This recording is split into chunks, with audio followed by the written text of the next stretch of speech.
Boa tarde, caríssimos telespectadores, e é desta forma que damos início a mais uma edição do nosso programa Diário Desportivo e, como é de habitual, vamos sim consultar a notícia e atualizações sobre o desporto. Sem mais delongas, vamos dar boas-vindas ao nosso comentador, como é de habitual. Boa tarde, Mohamed. Boa tarde, Ariela, e boa tarde lá em casa também. Certo, iniciamos com as notícias falando do Moçambola, que Moçambique continuará sob gestão da Liga Moçambicana de Futebol, mas impõe-se a responsabilidade. Este órgão é desafiado pela Federação Moçambicana de Futebol a ser mais rigoroso e responsável na condução da prova, com vista a salvaguardar a sua imagem e reputação para que se torne mais atrativa. Mohamed, a Liga Moçambicana de Futebol tem realmente capacidade administrativa e financeira para corresponder assim que é às exigências da Federação Moçambicana de Futebol? Boa tarde mais uma vez, Ariela, e boa tarde lá em casa. Desde já, indo já direto à questão, dizer que a edição de 2025 de Moçambola terminou antes de 3 jornadas, se não me engano, devido à incapacidade da Liga Moçambicana de Futebol para garantir alguma logística para que as outras equipes, para que algumas equipes pudessem se locomover, pudessem se transportar para diferentes partes de onde iam fazer as suas jornadas. Então, isso é uma evidência de fragilidade na gestão de recursos. Então, portanto, eu acredito que momentaneamente, de acordo com o acontecimento dado em 2025, no nosso Moçambola é uma prova mesmo que a nossa Liga Moçambicana de Futebol não apresenta ou não tem ou não mostrou capacidades para organizar essa competição. E que medidas concretas podem ser implementadas para garantir maior transparência na gestão do Moçambola? Na minha opinião, eu acredito que, como talvez em muitas outras instituições, muitos outros grupos formados para uma certa organização de alguma coisa, podia-se implementar talvez alguma auditoria financeira anual e que essa fosse conduzida por talvez alguma parte externa, né? Podia-se também tornar públicos alguns relatórios financeiros, tanto da Federação Moçambicana como da Liga Moçambicana também. Pode-se também, talvez, tentar criar algumas plataformas para que tudo possa ficar nos olhos de todos, né? Ou nas pessoas que devem mesmo, ou que são permitidas que saibam alguma coisa, ou tenham conhecimento desse tipo de informação. Ou também, talvez, tentar praticar alguma inclusão nessas comissões que são criadas. Podia-se tentar incluir alguns representantes de alguns clubes para que tudo possa andar, não digo que na linha, mas sobre conhecimento de todos, né? Também podia-se, por outra parte, estabelecer contratos com alguns patrocinadores em que as cláusulas são bem apresentadas, são bem ditas e sublinhadas, com alguma transparência e alguma divulgação obrigatória. E ainda na continuidade da Liga Moçambicana de Futebol, falando da organização, será que é sinal de estabilidade ou falta de alternativas credíveis? Dizer que a continuação da Liga Moçambicana, para mim, no momento vai garantir que não haja uma ruptura na organização do Moçambola, né? E dizer que em algum momento, sim, acaba aparecendo também que existe alguma falta de alternativas credíveis, né? De alguma outra entidade com capacidade organizativa imediata, né? Então, não que seja um mérito no seu total da Liga Moçambicana para estar a organizar essa prova, né? E também dizer que se não forem aplicadas algumas reformas, pode-se correr o risco de termos um campeonato ou uma prova igual à da época ou do ano passado. Então é por aí que eu acho que tinha que se agir, tinha que se correr, né? Ainda na atualidade nacional, falando do Mixone, que está rumo ao futebol livre. O avançado moçambicano Luís Miquissone regressa ao futebol internacional pela porta do El Ahly do Benghazi, clube que limita na primeira divisão da Líbia. O emblema líbio é um dos clubes históricos do país e com presença regular nas competições sobre o agide da Confederação Africana de Futebol. Mohamed, será que Miquissone consegue repetir o impacto que teve no Simba e no Moçambola? Primeiro, acredito que os nossos ouvintes, ou talvez até os nossos atletas que temos falado aqui, os nacionais que temos ouvido, queria primeiro dar os meus parabéns ao Miquissone pelo campeonato que fez e agora por essa transferência. Dizer que o Miquissone tem sim condições técnicas e mentais para repetir o impacto que teve aqui no nosso Moçambola, como também nas outras equipes, como o Simba, assim, que vimos, que teve fez lá uma grande época. Mas isso tudo também, para que possa se repetir esse impacto positivo, ele precisará de ter uma boa adaptação, assim que é no campeonato líbio, né? Se isso poderá lhe permitir que ele consiga ter uma boa prestação. Nós sabemos que o Miquissone é um grande jogador, foi o melhor marcador e o melhor jogador do nosso campeonato de Moçambola, então isso está mais que provado que ele é um jogador que sempre irá marcar diferença, né? O futebol líbio acha que é um trampolim ou um destino de consolidação para os jogadores moçambicanos? Acredito que sim, pode servir como um trampolim, sim. Apesar de não ser um campeonato mediático como o do Egito e da Tanzânia, a Líbia pode servir de alguma vitrine para o Miquissone, né? É sabido por todos que alguns jogadores africanos, ou muitos jogadores africanos ou moçambicanos, posso assim dizer, não conseguem sair daqui do nosso campeonato e diretamente para uma grande equipe. Então, essa porta ou essa entrada no campeonato líbio, numa equipe do norte da África, pode servir de alguma vitrine, sim, para que ele possa conseguir, talvez, um dia chegar num campeonato mais vistoso e mais competitivo, né? Virando a página agora para notícias a nível internacional, falando da vitória do Futebol Clube Porto, que venceu o Gil Vicente e mantém distâncias na frente. O líder do FC Porto somou esta segunda-feira a 11ª vitória consecutiva na Primeira Liga Portuguesa de Futebol, ao bater em casa o Gil Vicente por 3-0, no jogo que encerrou a 90ª jornada da competição. Os Dragões seguem isolados no topo da Primeira Liga com 55 pontos, mantendo os 7 de vantagem sobre o Sporting, segundo e 10 face ao Benfica, terceiro segundo o Gil Vicente, que perdeu o quarto posto para o Sporting de Braga e caiu para o quinto com 31. Sendo assim, Mohamed, o que explica essa consistência do Porto? É um mérito de qualidade individual ou organização coletiva? Dizer que a qualidade está lá. A qualidade está lá, por isso que está aí 19ª jornada e o Futebol Clube do Porto consegue estar a 7 do segundo e a 10 do terceiro, que são adversários muito diretos do Porto, que é o Sporting, o Benfica e também o Braga. Mérito individual, diria que não muito, mas sim um mérito da organização coletiva, né?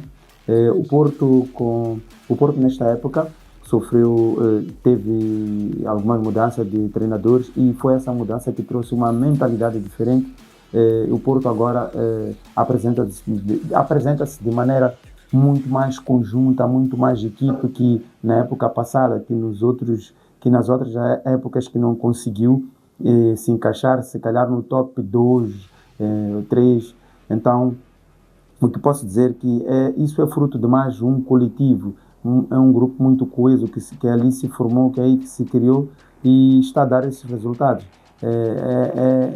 É impossível hoje, ou não digo que é totalmente impossível, mas o que é visível no Porto de hoje não é uma equipe que tem um jogador, que tu vais indicar um jogador como um jogador principal, que ele que vai causar, ele que vai desequilibrar, não. O que se nota no Porto hoje em dia é muito mais coletivo. a equipe toda que joga, cada jogador joga para o outro, e é isso que se quer numa equipe, né? Não é uma equipe muito dependente de um só jogador, mas é uma equipe que depende de si mesmo. Se a defesa não está a jogar, se o meio-campo não está a jogar, existem sempre jogadores a puxarem um pelos outros. O FC Porto soma a 11ª vitória consecutiva e mantém-se isolada na frente da Primeira Liga. Mas será que este domínio já nos dá um campeão antecipado? Claramente que não. Estamos ainda na 19ª jornada, então ainda temos muitas jornadas pela frente. Apesar de estar a 7 e a 10 pontos dos adversários diretos, tudo é possível. Recordar que teve um ano que, se não me engano, o Sporting ou Benfica assim esteve na frente, faltando algumas jornadas, e perdeu o campeonato e praticamente até foi para o Futebol Clube do Porto. Então, ainda temos muito campeonato pela frente, é muito cedo para dizer que temos um campeão antecipado. São 10 pontos de diferença ou 7, estamos a falar de 3 ou 4 jogos, e tudo é possível no futebol.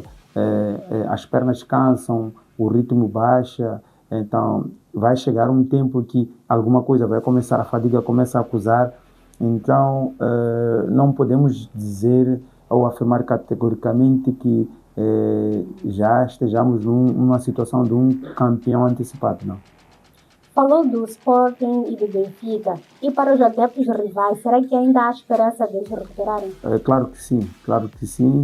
A toalha, acredito que ainda não foi jogada para o chão, por isso que jornada após jornada vemos ali os adversários diretos a tentar não perder pontos, à espera que haja um deslize do Futebol Clube do Porto. Então, isso é futebol e, como eu disse, tudo pode acontecer e a luta ainda está aí renhida, né? Ainda no âmbito dessas informações, vamos agora falar do Benfica, que o jovem Anísio Cabral, de 17 anos, brilhou na estreia pela equipa principal do Benfica ao marcar um golo poucos minutos após entrar em campo frente ao Estrela do Amadora. Mohamed, como gerir essa pressão de um jovem marcar golo logo no início? Para começar, isso é muito bom para o jovem, a níveis de confiança, a níveis emocionais. Agora resta o que nos espera.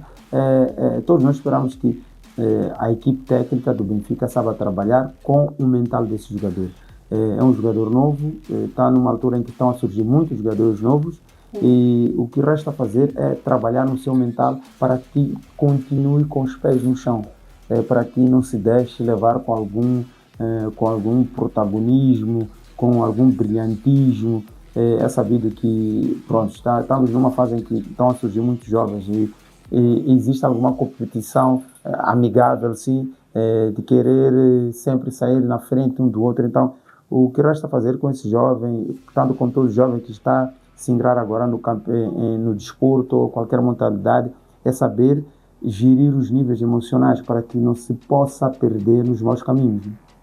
Na tua opinião, acha que o Anísio Cabral tem perfil para se fixar no plantel principal? Claramente sim. Se existe qualidade, essa qualidade deve ser usada. Então, acredito que o Anísio tem sim capacidade para continuar ou para entrar de uma forma direta no plantel ou talvez possivelmente no 11 inicial, o que não seria estranho nessas alturas, porque estamos num tempo em que, como disse, estão a surgir muitos jovens e muitos jovens com muita qualidade, com muita concentração, com uma mentalidade já muito forte, muito rígida, e acredito que se ele tiver os atributos necessários e pedidos pelo Mourinho, claramente que o Mourinho vai saber usar esse jogador e vai usar muito bem. Certo. Ainda mesmo no Benfica, o José Mourinho mesmo terá identificado o jovem talento como um futuro diamante assim, que é do futebol mundial e desperta a atenção da imprensa internacional. Será que o selo de qualidade de Mourinho aumenta o valor no mercado do atleta? Estamos a falar do mesmo jogador Cabral e é aquilo que eu disse. O jogador chegou e já foi identificado como uma pérola.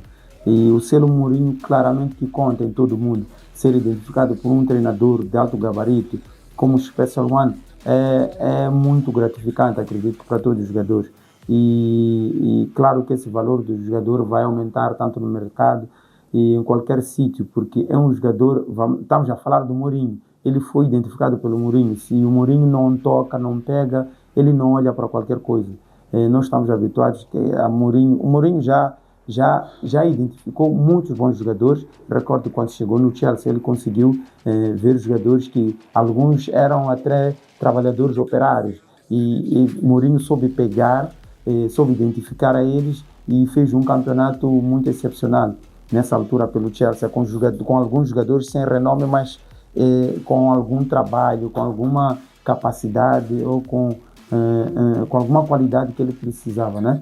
Então, se o Mourinho observou esse jogador, pegou nesse jogador, apontou nesse jogador, acredito que é um jogador de qualidade e de certeza que vai aumentar sim no seu mercado. E o Benfica conseguirá resistir ao assédio europeu após esse elogio?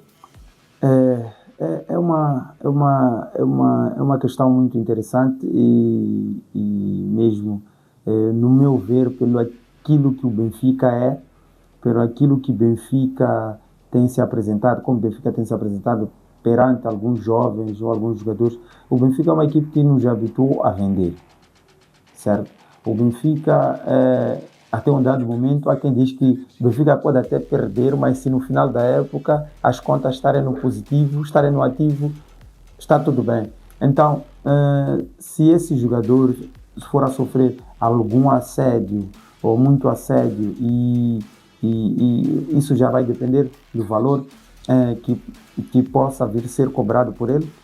Eu acredito que se for um valor muito avultoso, um valor em que até os próprios sócios ou adeptos veem como um valor que não se pode negar, claramente que o Benfica não vai querer perder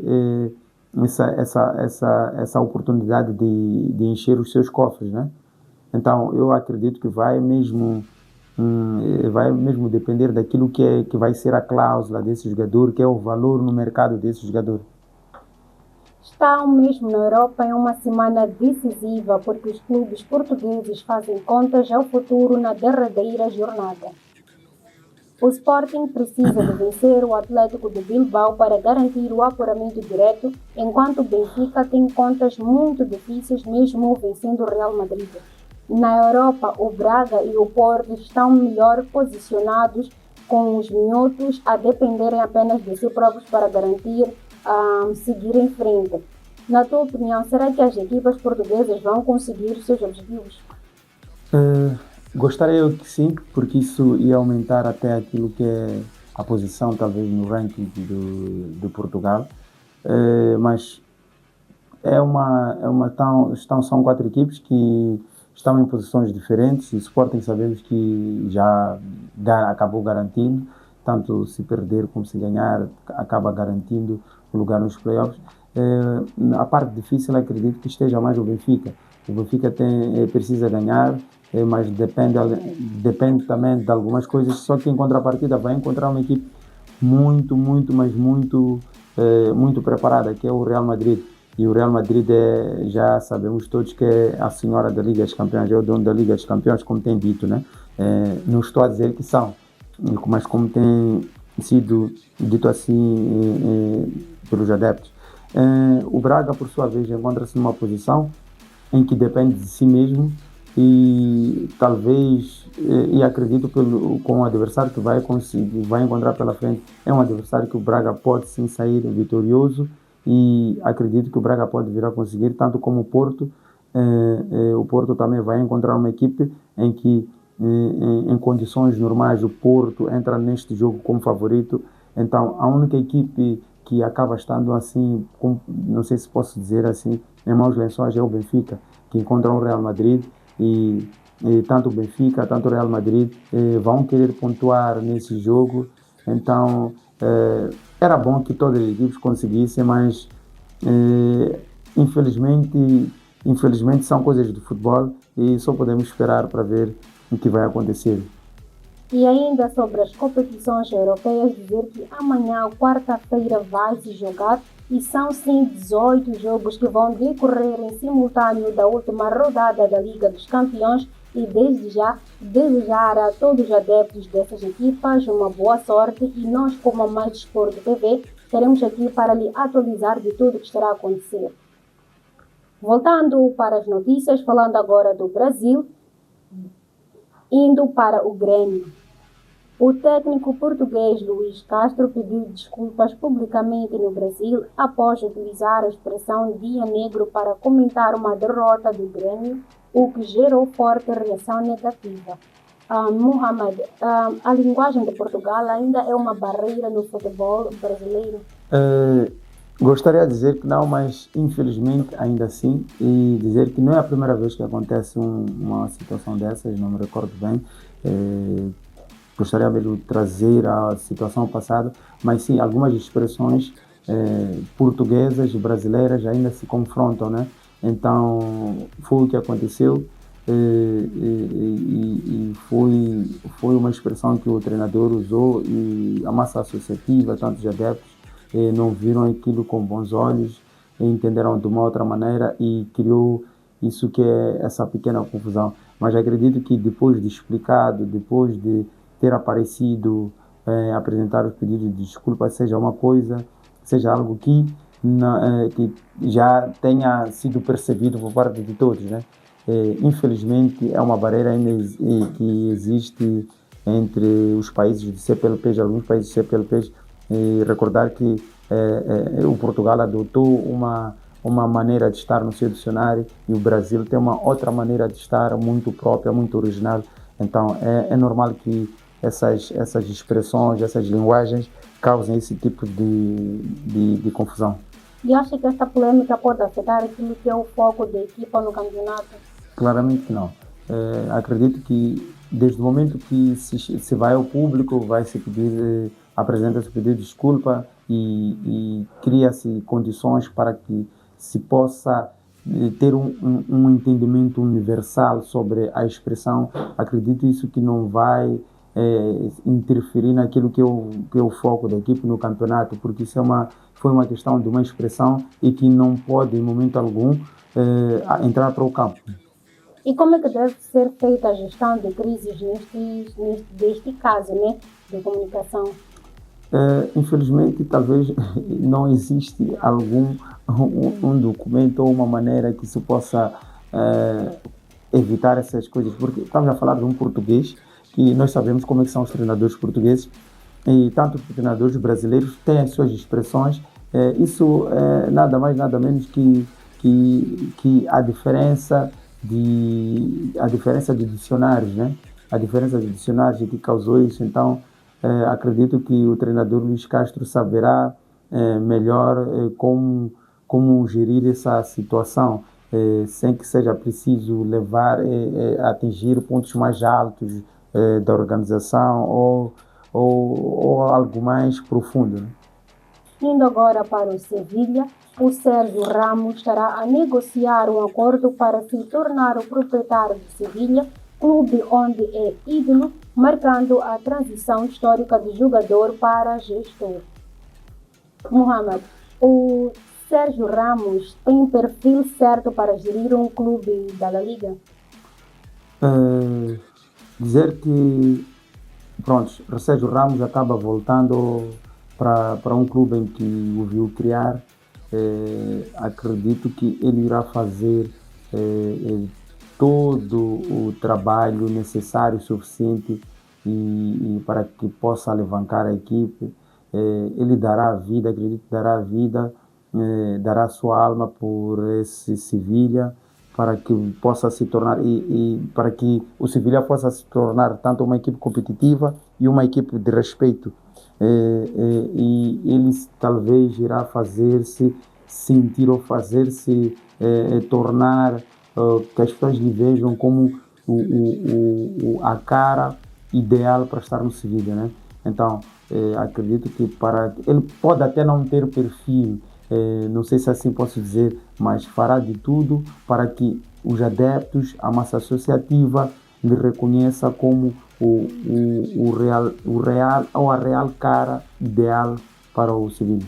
Olhando agora para o Real Madrid, o filho de Marcelo assina contrato profissional com o Real Madrid.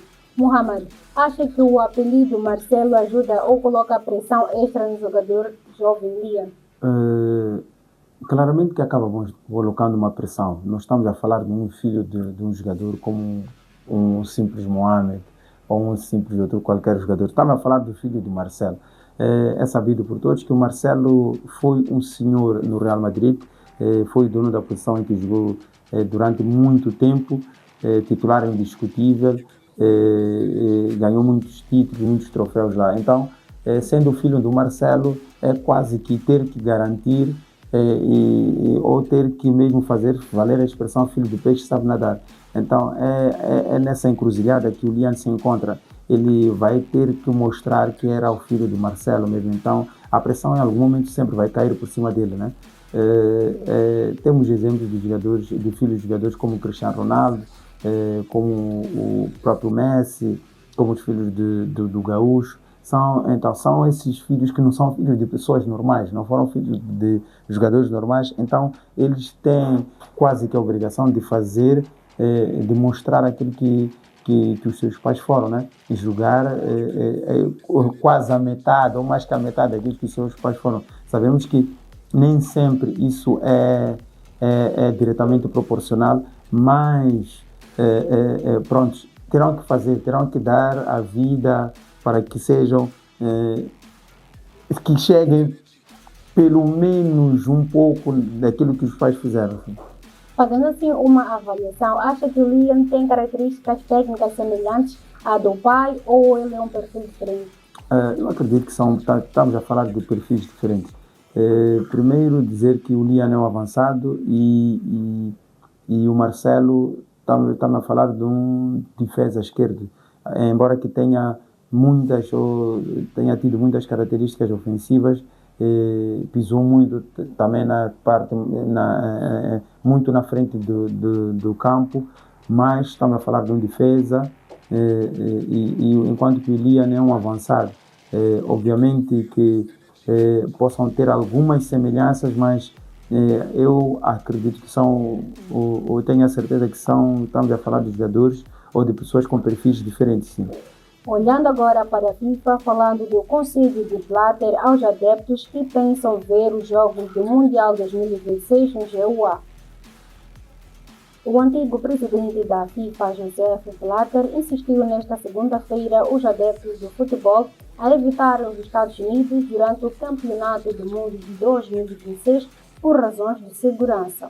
Mohamed, a crítica de Joseph Blatter e Mark Pitt sobre o GUA pode influenciar na percepção dos adeptos até na escolha de onde escolher e assistir os jogos?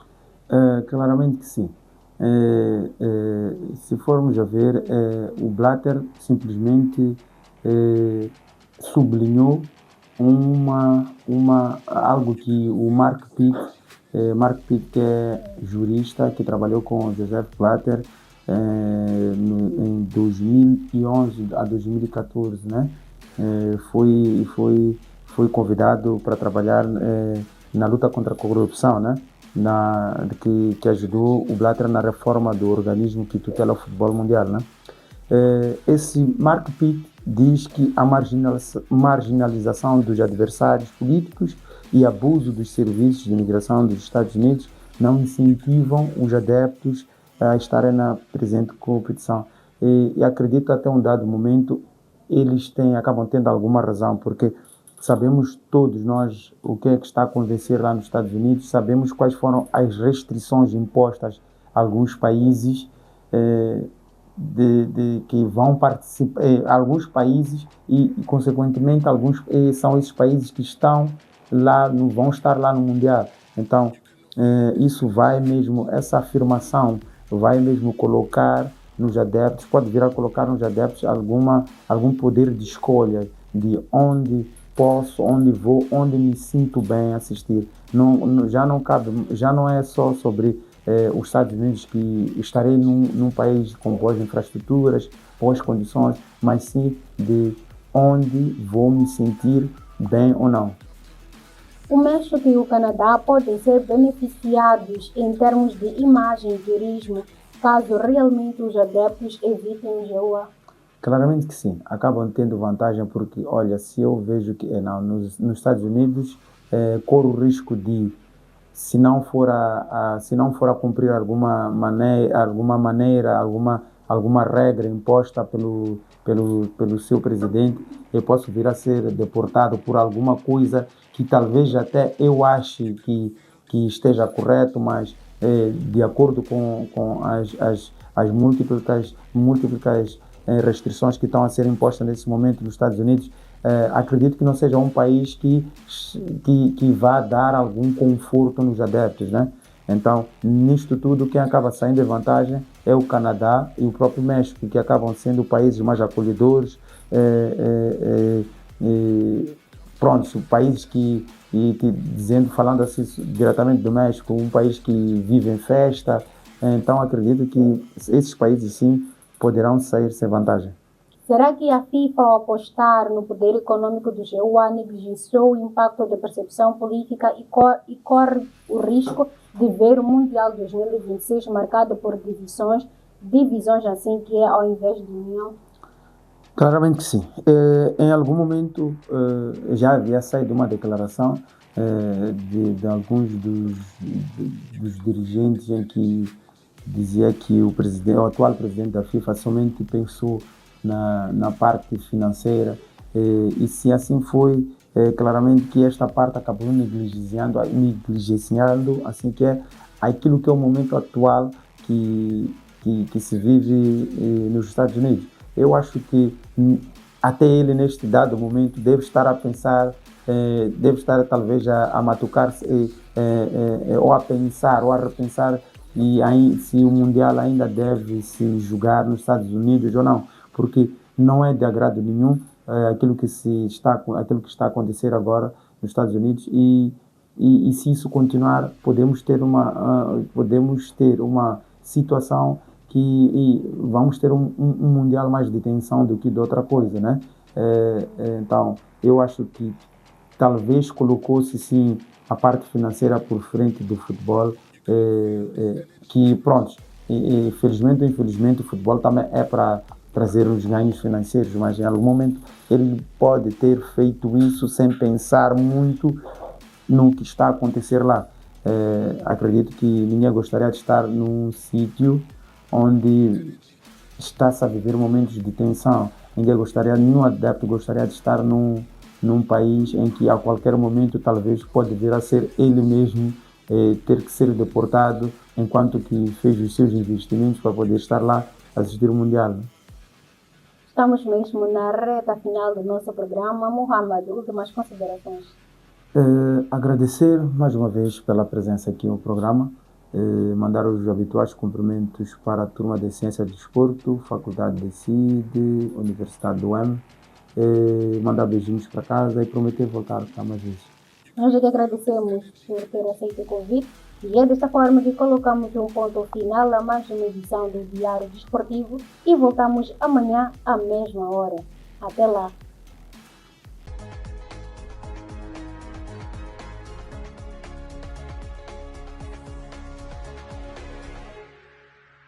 Patrocinado por